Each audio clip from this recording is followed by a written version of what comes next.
ঘুমোবো আমি, ঘুমোবে তুমি, গল্প শোনাবে ঘুম পড়ি, হালকা আলো চোখ বন্ধ। চলো একটা গল্প শুনি। রাতের গল্প বাংলায়। আজকের গল্প শ্বশুর জামাই। এক গ্রামে এক বাড়িতে অনেক দিন জামাই শ্বশুর বাড়ি আসে না। সেই জন্য গ্রামের লোক শ্বশুরের কাছে বড় নিন্দা করে। বারবার তাকে খারাপ বলে। বলে তোমাদের বাড়িতে জামাইকে একদম খাতির যত্ন করা হয় না, খুব খারাপ। জামাই বাড়ি আসে না কেন? গায়ের লোকেরা বারবার শুধু শ্বশুরকে কথা শোনায়, তোমাদের বাড়ি জামাই আসে না, তোমাদের বাড়ি জামাই আসে না। যেখানেই দেখা হয় শ্বশুরকে সবাই একই কথা বলতে থাকে। এর মধ্যে নিশ্চয়ই কোনো একটা গোপন কারণ আছে। গ্রামের লোকেরা এটাই ভাবত, সন্দেহ করত। কিন্তু কারণ অন্য কিছু। শ্বশুর সেটা ভালো করেই জানত। শ্বশুর বাড়িতে শ্বশুর আর জামাই দুজন থাকত। দুজনই বয়স্ক, শালা নাই শালি নাই। জামাই ওই জন্য আসতে চায় নাই। ইয়ার্কি ঠাট্টা করার কোনো মানুষই তো নাই। জামাইরা শালাশালি থাকলে তাদের সাথে এসে কথা বলতে, ঘোরাঘুরি করতে, বেড়াতে যেতে, দিন কাটাতে খুব পছন্দ করে। একসাথে অনেকে ফুর্তি মজাও করে। কত গল্পগুজব হই হই হয়। কিন্তু এই শ্বশুরবাড়িতে তো কেউ নাই। জামাই এসে সারাদিন খাওয়া দাওয়া সেরে একা একা বসে থেকে কি করবে? সেই জন্যই জামাইয়ের শ্বশুর বাড়ি আসতে ভালো লাগে নাই। কতক্ষণ আর শ্বশুর শাশুড়ির সাথে ভালো আছি, ওই চলছে, কি হয়েছে না হয়েছে এসব নিয়ে কথা বলবে? তার মজা নাই। তাই জন্যেই আসতে ভালো লাগে নাই। শ্বশুর অনেকবার বলেছে জামাইকে, একদিন এসো, খাওয়া দাওয়া করে যেও। কিন্তু কিছুতেই শ্বশুর বাড়ি আসে না সে।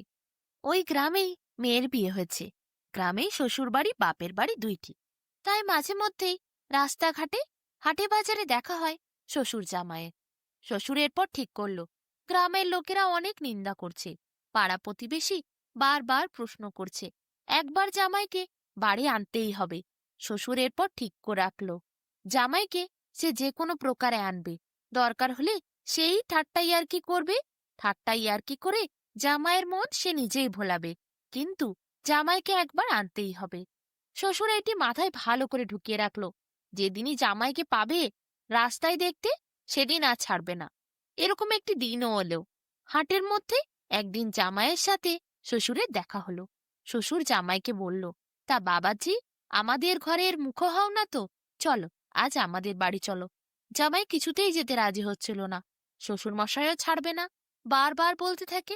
জামাই এরপর বলে, আপনাদের বাড়ি কি আর কি করব শ্বশুর মশাই? শালা নাই শালি নাই, দিন রাত শুধু খাও দাও আর বসে থাকো। আমার ভাল লাগে নাই। কোনো মজা নাই, কথাবার্তা নাই, ইয়ার্কি ঠাট্টাও নাই। শ্বশুর মশাই বললেন, আমি করবো ইয়ার্কি ঠাট্টা, আমি তোমার সাথে অনেক মজার মজার কথা বলবো। কিন্তু জামাই বলল, না না, তা কি হয়? সালাসালির সাথে যেভাবে ইয়ার্কি করা যায়, আপনার সাথে কি সেইভাবে কথা বলা যায় নাকি? আপনি হলেন আমার গুরুজন, শ্রদ্ধার ব্যক্তি। আপনার সাথে সেইভাবে ঠাট্টা ইয়ার্কি আমি করতে পারি? শ্বশুর কথাটি ভেবে দেখল, কিন্তু তাকে তো নিয়ে যেতেই হবে। গ্রামবাসীকে এক পা দেখাতে হবে, নইলে তো সবাই নিন্দা করছে। শ্বশুর তাই মাথায় একটি ফোন দিয়ে আঁটল। মিথ্যে করে বলল, না না, তুমি এরপর গল্প করতে পারবে। আসলে তোমার একটি শালি এসেছে, সে বারবার বলছে জামাইবাবুকে আনো, দেখব। তাই জন্যই তো বলছি, চলো চলো, আজ চলো। দরকার হলে তুমি মেয়েকেও নিয়ে এসো, দুজন মিলে যাবে, শালির সাথে গল্প করবে, হাসি ঠাট্টা করবে, খাওয়া দাওয়া করবে ভালো করে, দিনটি বেশ মজা করেই কাটবে। জামাই বলল, তাই নাকি? শালি এসেছে, কিন্তু আমার তো কোনো শালি নাই।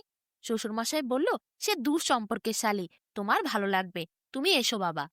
জামাই বলল, আজ যাওয়া হবে না, আজ আমি বাজার করতে এসেছি। ঘরে খাবার দাবার সবজি সেরকম কোনো কিছুই নাই, তাই বাজারগুলো বাড়িতে পৌঁছে দিই। কাল আপনার মেয়েকে নিয়ে সকাল সকাল যাব।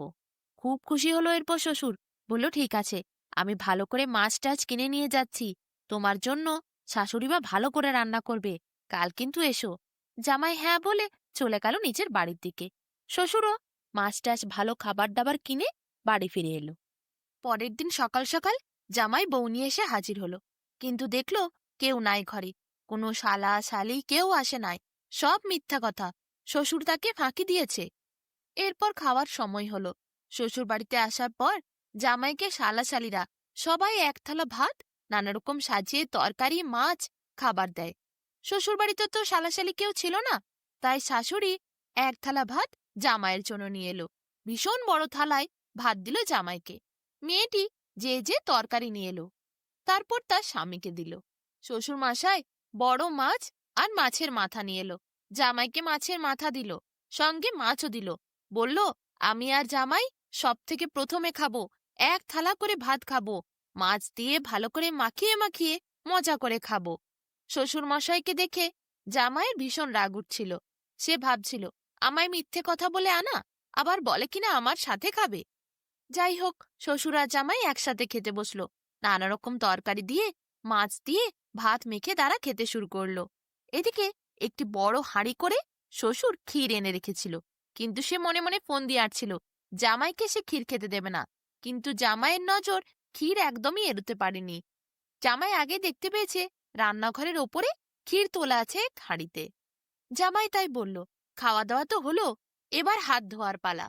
কিন্তু সবাই চুপ, কেউ তো তাকে ক্ষীর দিচ্ছে না। হাত ধুতে যাব বলছে, তাও তো ক্ষীর দিচ্ছে না। তখন জামাই দেখল নিশ্চয়ই শ্বশুর মশাই ফাঁকি দেওয়ার কথা ভেবেছে, ক্ষীর আমাকে না দিয়ে নিজেই খাবেন ঠিক করেছে, তাই হয়তো কোনো মতলব এঁটেছেন। জামাইও তখন একটি নতুন গল্প ফাঁদলেন। বললেন, হাত আর ধুবো কি, আপনাদের বাড়ি আসবার সময় সামনে পড়ল একটি প্রকাণ্ড সাপ। বিশ্বাস করবেন না, সেই সাপ আমাকে অনুসরণ করে এই আমার শ্বশুর বাড়িতে চলে এসেছিল, তারপর লুকিয়েছিল। কিছুক্ষণ আগেই আমি হঠাৎ করে দেখলাম বিশাল বড় ফনা তুলে ওই ক্ষীরের হাড়ির কাছে দাঁড়িয়েছিল সাপটি।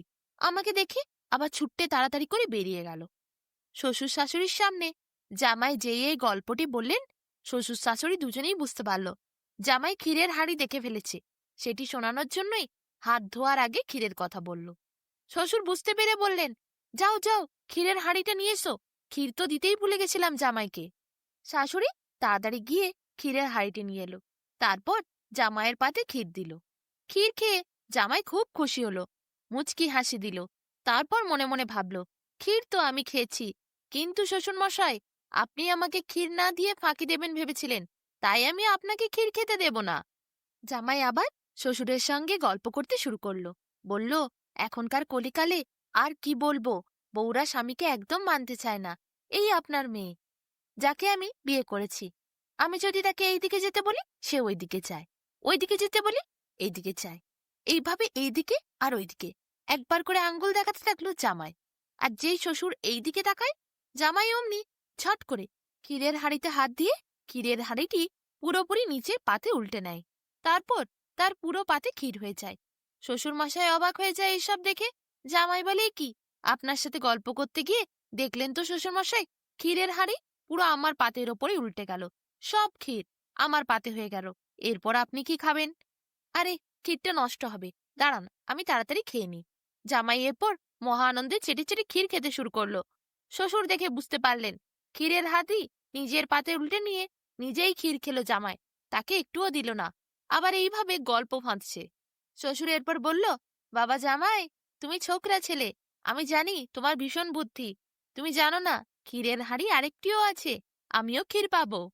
জামাই তখন বলে, তাই নাকি, আরো একটি ক্ষীরের হাঁড়ি, তাহলে আমি সেই হাঁড়ি থেকেও ভাগ নেব। যেই জামাই এই কথাটি বলেছে, শাশুড়ি আর তার মেয়ে মানে জামাইয়ের বউ দুজনে হো হো করে হেসে ওঠে। তাদের হাসি দেখে জামাই আর শ্বশুর দুজনেও হেসে ওঠে। বাড়ির সকলে আনন্দ করে হাসতে থাকে। খুবই খুশিতে সেই দিনটি কাটলো। শ্বশুর জামাই একসঙ্গে খাওয়া সেরে উঠল।